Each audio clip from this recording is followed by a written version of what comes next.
Welcome to the Agrawal classes. I am Ajit Agrawal. We are studying thermodynamics for engineering students. At present we are running the course for first year engineering students. Today in our third class we will discuss the concept of thermodynamics, heat and work, then work, heat, difference between the work and heat and the similarities, the sign conventions we are using, law of conservation of energy, first law of thermodynamics. Then we'll consider work, heat as a path function, point function and path function. Then we'll study the internal energy and enthalpy. And then finally in this topic we'll cover the ideal gas equation and specific heat. Let us start the concept of thermodynamic work and heat. In mechanics, work is defined as the product of force and the distance moved in the direction of force. We can say that it is a directional law. It involves the mechanical definition which is we are not considering in thermodynamics as the work. In mechanics, what we are saying, the work done is given as the force multiplied by the distance moved in the direction of the force is the work done. But in case of thermodynamics, we are not considering this as the definition of the work. In thermodynamics, what we are defining as a work is as the energy interaction between the system and surrounding during a given operation if the sole effect external to the system can be reduced to rise of a weight. For this, let us consider an example that if we are having a battery, from this battery, if we are connecting a resistance and it is through a switch, when we are putting on the switch and say this is my system, in this particular case, if I am making it on, then energy is going out of the system and it is dissipating in a form of heat through this resistance. In this particular case, if we consider the mechanics work, then this work is not there, work is zero. But in case of thermodynamics, if we can replace this particular resistance by say a motor, an electric motor, and on this electric motor if we mount a pulley, and on this pulley if we are putting up a weight W, and now when we switch on this switch, then this motor will revolve and the weight will move up. That means the earlier case when there was a resistance, it was not a mechanical work in case of mechanics. But when we replace this resistance by another type of resistance like an electric motor, in that particular case the work has lifted upward. That means there is some work done in case of mechanics also. So that is, if we can replace the sole effect of this heat dissipation into a rise of a work, then in case thermodynamics we say it is a work. That means in thermodynamics, if this is happening, then we can say this is a work, because this effect can be replaced by a motor and weightlifting arrangement and will be given as a work. So this is the difference between the mechanics work and the thermodynamic work. Now let us consider the work done for a reversible process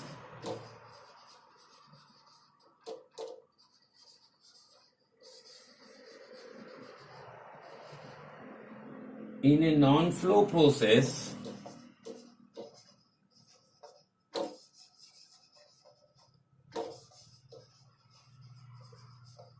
or we can say as a closed system.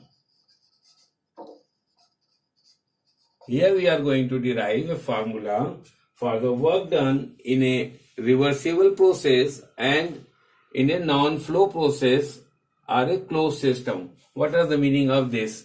Reversible process, we had earlier defined a process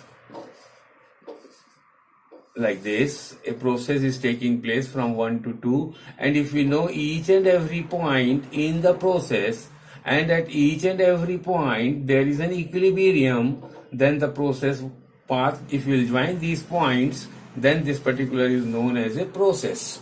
So, and this process at any point we can reverse back to the original position such that the system and the surrounding will reach to a original state.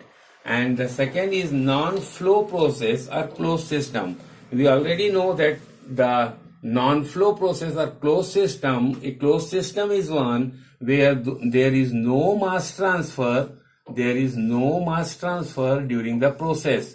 If we are having a piston and cylinder arrangement, here if I am having a gas, and if the piston is moving in the left direction up to this point, then whatever the gas was there at point 1, the same gas is there at point 2. But the condition, the state is changed. This particular process we say as a closed system because in this system there is no mass transfer, although the energy transfer is there because we had supplied some work to compress this gas, and maybe there may be some heat loss because the temperature has increased of the gas, so some of the heat may go out into the atmosphere. So that is the meaning of the reversible process and non-flow process are a closed system where there is no change of mass but energy may go in or may go out. Then we say it is a closed system or non-flow process. Now let us consider what is the work done in the reversible process. If we consider this particular figure, here we are having a gas in the cylinder and piston arrangement. If pressure P is exerted by this piston on the gas and on the piston we are exerting a total force of F, then we can say, and the piston has moved say to a distance of D, then the work done in mechanics we are giving as force into distance, or force we can write as pressure into area of the piston multiplied by the distance. We may write it as P into dV, change in volume, the area of the piston multiplied by the length. So this is the work done during the process of a non-flow process or closed system, and if it is reversible. And if we want to have a total work done, then we can integrate it to get the work done total from position 1 or state 1 to state 2. This will be the total work done. This will be the work done in case of a reversible process. But if the process is not reversible, then W total will not be equal to 1 to 2 PdV. So this way we can get the work done in a non-flow process as PdV for a reversible process. This formula we are going to use all the time in the thermodynamics onwards. Now we'll consider the heat, the mode of energy transfer which we cannot account as a work from a microscopic point of view. We call it as a heat interaction or heat transfer. Energy transfers as heat generally occurs, not generally, it is always occurs by virtue of temperature difference across the boundary of the system.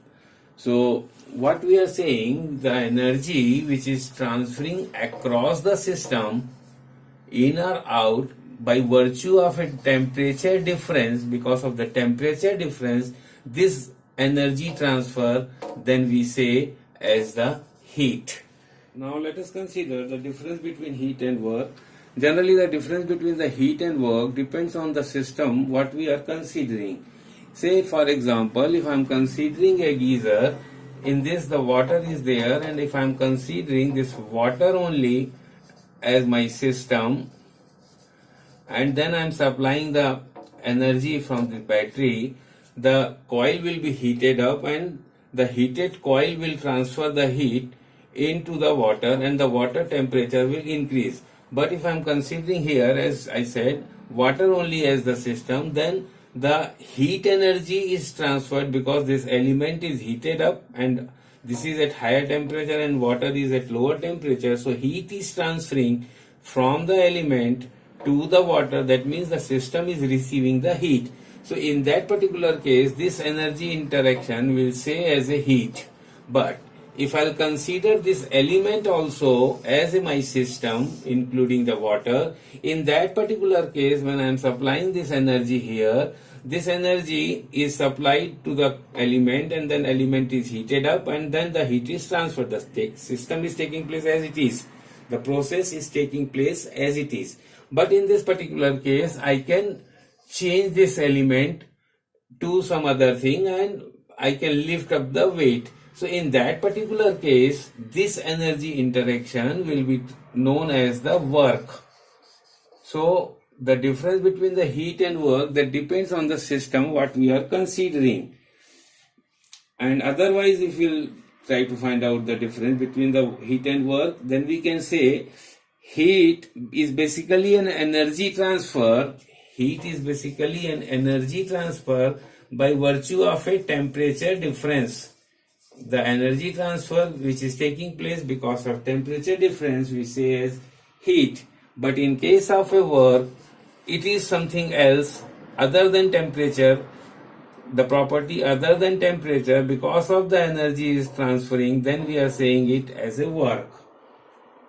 Heat generally we are considering as low grade energy and work we are considering as a high grade energy. Low grade energy and high grade energy. Why we are saying low grade and high grade? What is the meaning of that? Say if you are having a 10 gram of gold or you are having a 40,000 rupees equivalent to that gold or you are having equivalent amount of dollar, then which one is having a high grade or which one is having a higher capacity to buy or at higher places? So if I am having a gold, I can move in the whole world and where I can get the respective currencies whatever I wish from the gold.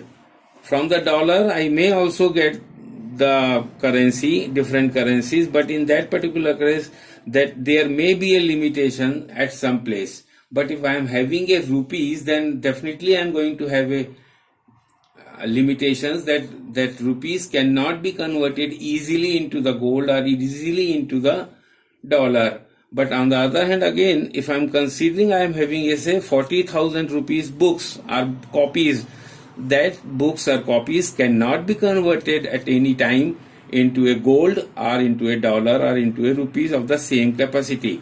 So we can say the gold is a high grade money and the copies are the low grade money. Dollar is a high grade money, but the rupees is a low grade money.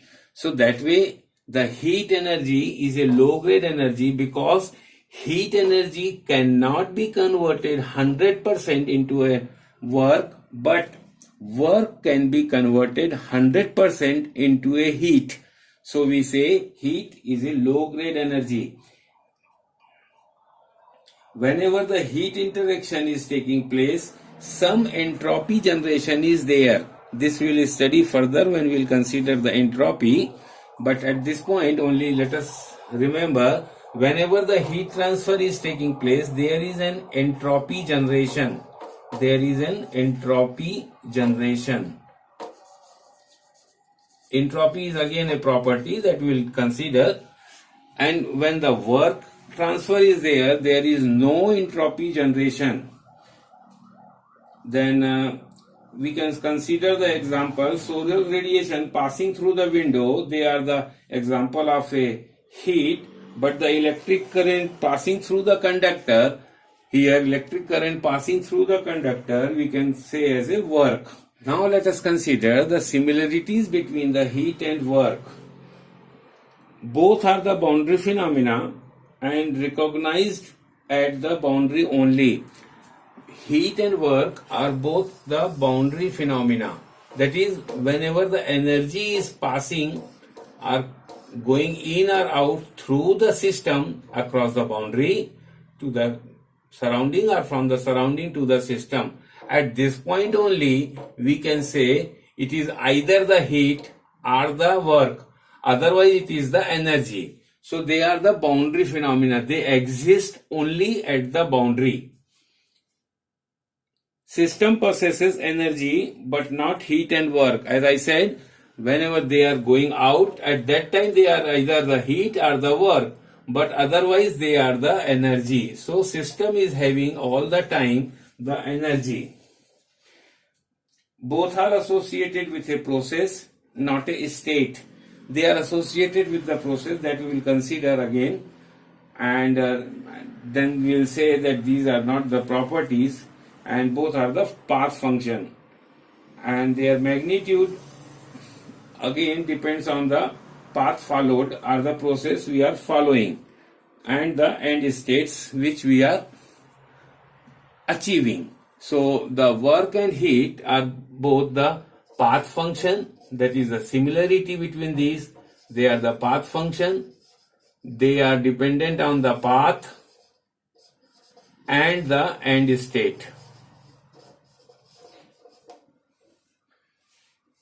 Then we will consider the sign convention. Whenever the energy is, say, heat, we are generally representing as Q.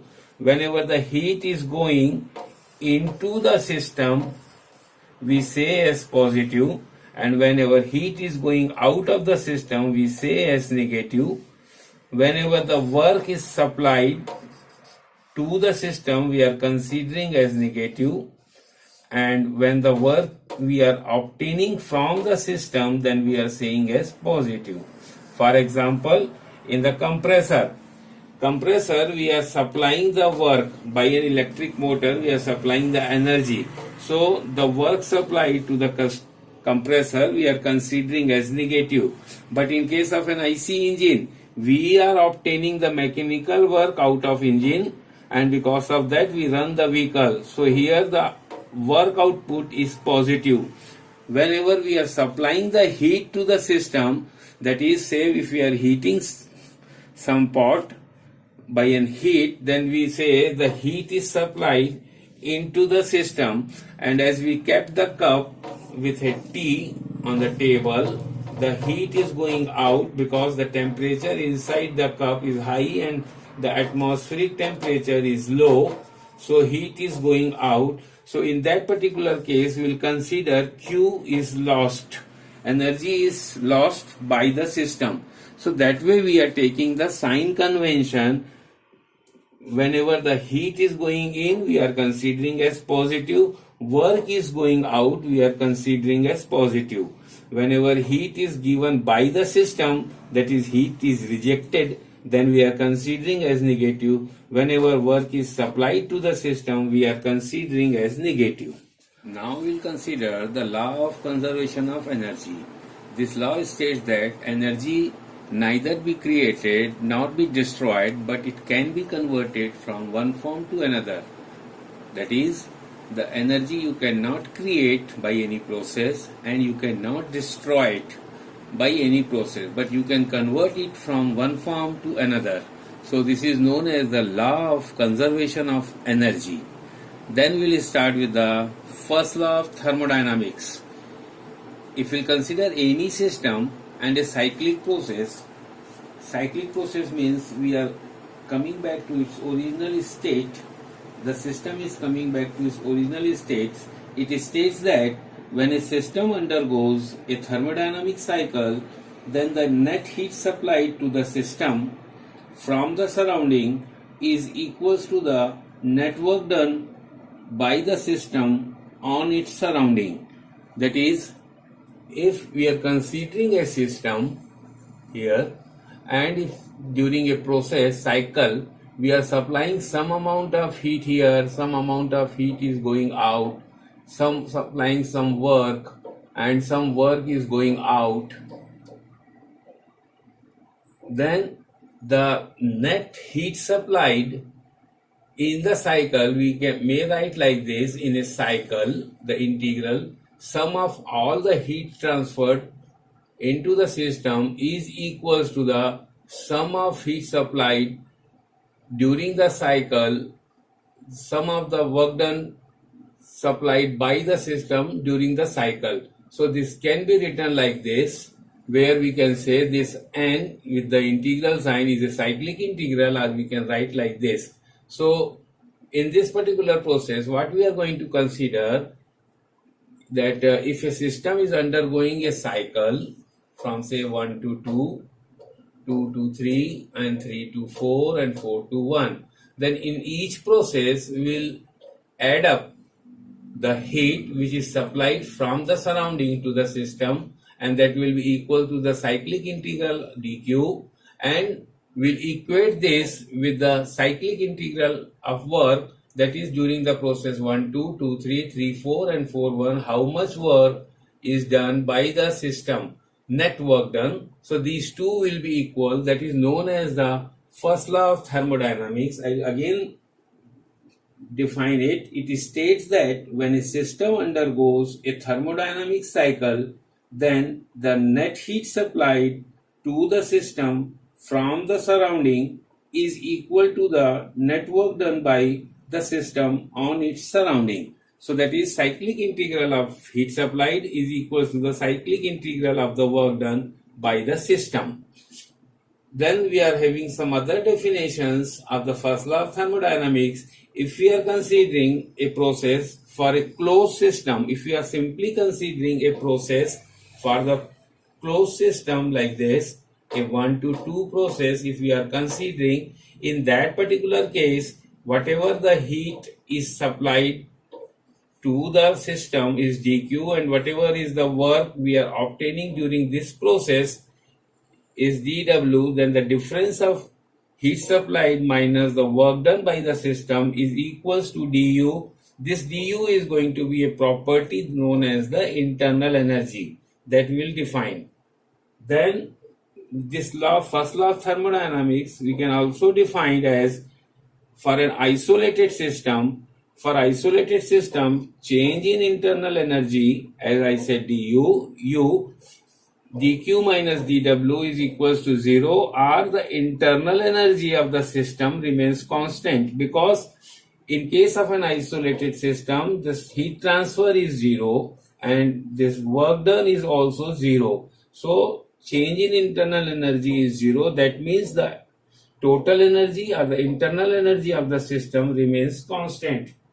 Then finally we can define the first law of thermodynamics by means of a perpetual motion machine of first kind. Perpetual motion machine of first kind is impossible to construct. In this particular figure, we can say it is impossible to construct a machine which will continuously produce a work without consuming and some other form of energy. That is, when we are not supplying the heat, it is impossible that a machine is continuously delivering the work. Or we can say the other way, a machine is impossible to construct which is consuming the work without producing some other effect or without giving some other form of energy. So this is known as the perpetual motion machine of first kind. Now we'll consider work and heat as a path function, starting with the work as a path function. Say on the x and y we are having the pressure and volume. We said that say the process is following from point 1 to 2. It is a quasi-static process or a reversible process. In that particular case, the work done, we said, is given as the pressure into dV. For a small displacement, if we are considering, then the pressure remains constant and this is the change in volume. So the work done is given as pdV, and from process 1 to 2 it will be given as integral of pdV. Or we can say the work done is the area under this curve, that is this area. This is the work done during the process 1 to 2. If we can say, if we are following some other process like this from 1 to 2, then the work done during this process will be equal to area under this curve, that is this one. Because when we are multiplying the x and y coordinate, it is giving me pressure and volume, that is P into dV or V. So it is the work done. So I can say, if I am following a process 1 to 2 via A, the work done is different. But if I am following the process 1 to 2 through B, then the work done is different. So I can say the work is a path function. It depends on the path which I am following, as well as it depends on the end state also. So the work is a path function. It depends on the states and the process followed. So this way we can say the work done is a path function. Now we will consider heat as a path function. Let us, for this, we are considering a cyclic process. On the PV diagram, once I am going from point 1 to point 2 via path A, then I am coming back to again point 1 or the state 1 through point B. Then if I am following some other path to reach point 1 from point 2 or the state 2 is, say, path C. Now from the first law of thermodynamics, we will find out the cyclic integral of the heat and work, because we said that the cyclic integral of heat is equals to the cyclic integral of work, or in a cycle whatever the amount of heat is supplied to the system is equals to the whatever amount of work is obtained from the system is equal. So first we will apply this for a path 1A 2B1, that is a cycle 1A 2B1. In that particular case, the heat supplied during 1 to 2 is Q12 plus 2 to 1 is 2 to 1 Q21. In this particular case it is path A, in this case it is path B, will be equal to the work obtained from the system during 1A2, say W1, 2 plus the work obtained from path 2B1 as W21.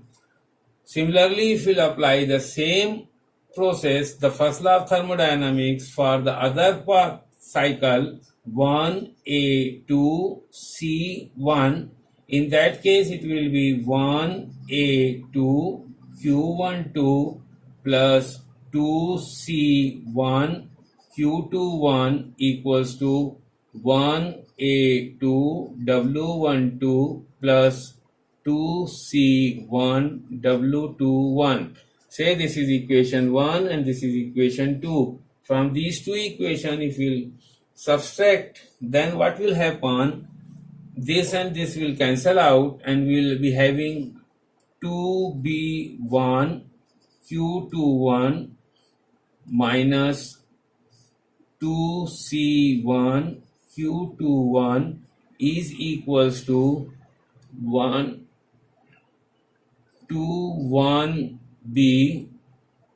W21 minus 2C1 W21. This we got from subtracting equation 2 from equation 1. We know that W21 through path B is this one area, and W21 through path C is this one area. So there is a difference of this. So they are not equal to 0. The difference of these two is not equal to 0. That means Q21 via B minus Q21 via C will not be equal to 0. That means we can say 2B1 Q21 is not equal to 2C1 Q21. That means the heat transfer during the process is not dependent on only the state, but it is dependent on the path also. So the heat transfer is different for different path. So we can say the heat is also a path function. As we said, the work is also a path function, and heat, now we say heat is also a path function. Once we say they are the path function, we say they are not the property. They are not the property because they depend on the path followed or the process followed. Now let us consider point function and path function. In thermodynamic properties such as pressure and volume are the point functions because for the given state there is a definite value for each property irrespective of how the state is reached. Therefore, the change in property during a process is independent of the path followed by the system in between initial and final states. That is known as a point function.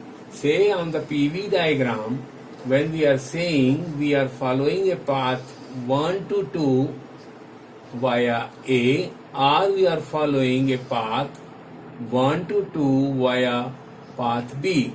In both the cases, the volume at the initial stage is V1 and at the final stage is V2. The pressure at the initial stage is P1 and pressure at the final stage is P2. That is, the value of volume at state 1 and state 2, the value of pressure at state 1 and state 2 are constant in respective of the path we are following. We are following or this path or this path or this path or some other path. The value of these two properties, the values of these two parameters remains constant. So we say this is the point function and these are the properties of the system. Now let us consider the difference between the point function and the path function. The point function, the quantities which are independent of the path followed by the system are known as the point function, like we said, the volume and the pressure in this particular case. But in case of path function, the values of the quantities are dependent on the path followed. We said the work done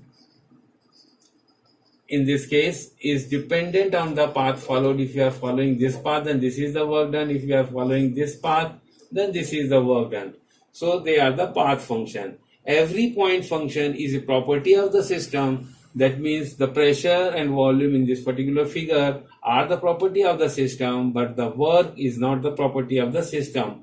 It is an exact differential, so we generally write dV, dt, dP.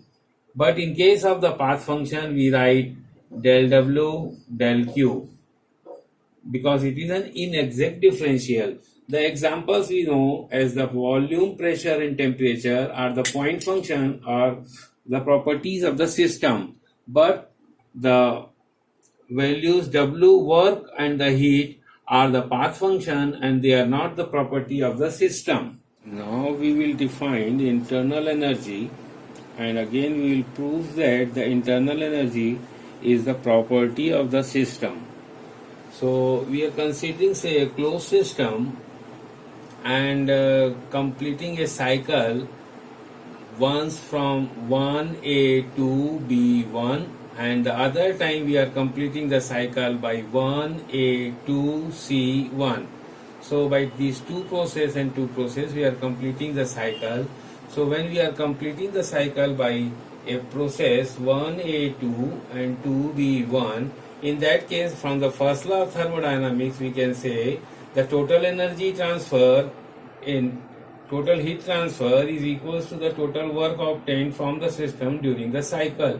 That is 1A2 Q12 and 1B1 2B1 Q21 is equals to 1 2 through A W12 and work obtained during the process 2-1 via path 2B1. Similarly, when we are considering the other cycle 1A2 C1, in that case the energy transfer during the heat transfer during 1-2 through process A and plus energy transfer during the process 2-1 through C is Q21, that is equals to the work obtained from the system during process 1-2 through A and work obtained to W21 through path 2C1. These are equal.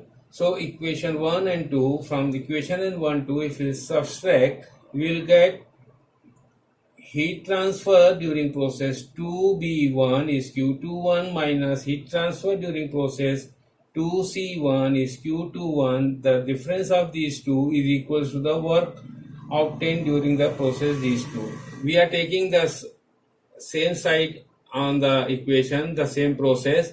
So 2B1 Q21 minus 2B1 W21 equals to 2C1 Q21 minus 2C1 W21. We can say this here, the difference during the process, during a particular process, B path to B1 process, the difference of the heat transfer minus work obtained is equals to the heat transfer minus work obtained in another process, but the end points are same but path C. So we can say the heat transfer during a process minus work obtained during a process is a constant. So we can say del Q minus del W equal to du or del Q minus del W equals to du. So here we are writing delta because they are inexact differential, because they are not the point function, they are not the property. But here the difference of these two is always constant in respective of the path.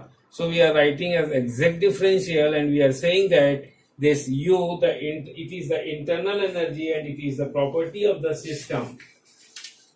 This internal energy is basically a form of microscopic form of energy associated with the system, and it is known as the internal energy, and generally we denote it by capital U.